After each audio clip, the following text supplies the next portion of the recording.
তানভীর ভাই বলেছেন ফ্রান্সের আইফেল টাওয়ারে বার্ষিক প্রায় 7 মিলিয়ন মানুষ ঘুরতে আসে। এটা সত্যি একটা বিশাল সংখ্যা। তো তানভীর ভাই আগেও বলেছিলেন ভারতের তাজমহল দেখতে প্রতিদিন প্রায় 20,000 দর্শনার্থী আসে। ভাবতে পারো কত মানুষ ভালোবাসার এই প্রতীক দেখতে আসে।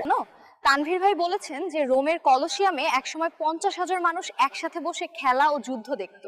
ভাবতেই অবাক লাগে। জানেন কি, তানভীর ভাই আগেই বলেছিলেন আমেরিকার গ্র্যান্ড ক্যানিয়ন প্রায় 277 মাইল দীর্ঘ। এটি এত বিশাল যে দেখলে মনে হয় দিগন্ত যেন শেষ। তানভীর ভাই বলেছেন রিও ডি জেনেইরোর এই ভাস্কর্য ব্রাজিলের প্রতীক।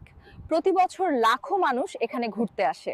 তানভীর ভাই বলেন আইসল্যান্ডের কিছু শহরে রাত নামলেও সূর্য পুরোপুরি অস্ত যায় না। গ্রীষ্মকালে দিন। তানভীর ভাই বলেন কাপাডোকিয়ার আকাশে শত শত বেলুন একসাথে উঠলে পুরো দুনিয়া রঙিন হয়ে গেছে।